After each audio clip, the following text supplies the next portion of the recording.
Hello student, आज की class में मैं आप सभी का स्वागत करती हूँ। आज हम लोग राजनीतिक भूगोल का एक छोटा सा टॉपिक पढ़ेंगे, सीमांत, जिसे हम इंग्लिश में फ्रंटियर कहते हैं।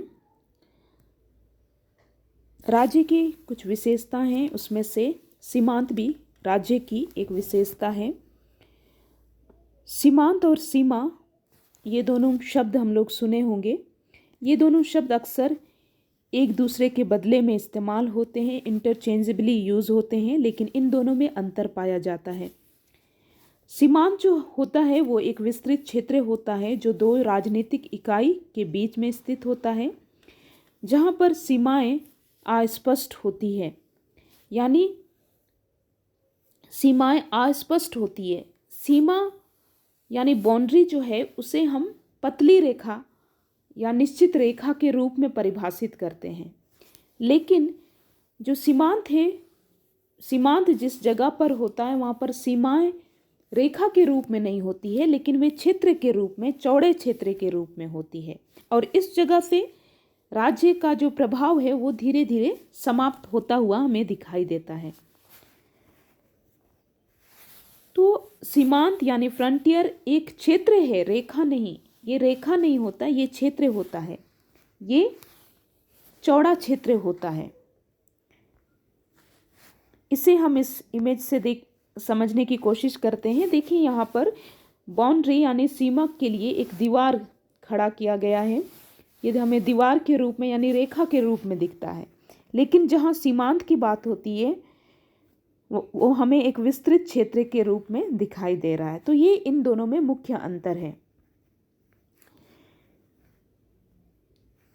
हम लोग एग्जाम्पल से समझेंगे। भारत चीन सीमा के बीच में अभी मैकमोहन रेखा है, जो एक बाउंड्री या सीमा का उदाहरण है, लेकिन इससे पहले से ही हिमालय जो है वो एक सीमांत के रूप में, फ्रंटियर के रूप में उस क्षेत्र में विद्यमान है। तो इस प्रकार सीमांत, हिमालय के द्वारा सीमांत का निर्माण वहाँ पर हो रहा है।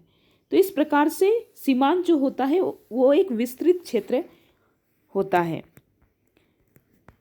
सीमांत की और भी कुछ विशेषता हम लोग देख लेंगे, हम लोग को और भी कॉन्सेप्ट क्लियर हो जाएगा सीमांत का। सीमांत दो राजनीतिक इकाई के बीच में स्थित होता है, यानी दो देश या दो राज्य के बीच का क्षेत्र होता है जहाँ पर स्पष्ट सीमा नहीं होती है। सीमांत एक ही देश के भीतर भी हो सकता है और एक देश के बसे हुए और निर्जन क्षेत्र के बीच में पाया जाता है। सीमांत में बहुत कम जनसंख्या या लगभग नहीं के बराबर जनसंख्या पाई जाती है, जैसे रेगिस्तान, घने जंगल, इन क्षेत्रों में। सीमांत जो होता है वो एक राज्य की वास्तविक शक्ति सीमा को दिखाता है, यानी ये दिखाता है कि एक राज्य का प्रभाव कहाँ तक है। ना कि ये एक कानूनी सीमा होती है, लेकिन वो प्रभाव को दर्शाता है कि एक राज्य का शक्ति कहाँ तक फैला हुआ है। सीमांत जो होते हैं वे बाह्य उन्मुख होते हैं, इनका झुकाव बाहर की ओर होता है, यानी ये विस्तार की संभावना को दर्शाते हैं। सीमांत गतिशील होते हैं, यानी स्थिर नहीं रहते हैं, समय के साथ और परिस्थिति के साथ आगे पीछे खिसकते रहते हैं। सीमांत जो है वो मुख्य रूप से अतीत की विशेषता है। वर्तमान समय में तकनीक, परिवहन और संचार के विकास के कारण अधिकतर सीमांत जो है वो सीमाओं का रूप ले रहे हैं, यानी सीमांत जो हैं वो बदल कर अब सीमा बनते जा रहे हैं, यानी कि वहाँ पर सीमाएं खींच दी गई है। तो इस प्रकार से आधुनिक समय में हमें अधिक सीमांत देखने के लिए नहीं मिलता है। हम लोग जल्दी से अंतर देख लेंगे। सीमांत जो होते हैं वे क्षेत्र होते हैं, जबकि सीमाएं रेखा होती है।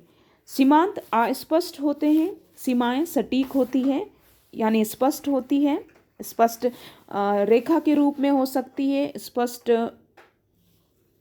क्षेत्र नहीं, सॉरी, वो एक सटीक लाइन के रूप में हो सकती है। सीमांत बाह्य उन्मुख होते हैं, सीमाएं आंतरिक उन्मुख होती है। सीमांत गतिशील होते हैं, जबकि सीमा स्थिर होती है। तो ये प्रमुख अंतर है इन दोनों में। आई होप आपको सीमांत या फ्रंटियर क्या है ये समझ में आ गया होगा। सभी को क्लास से जुड़ने के लिए धन्यवाद।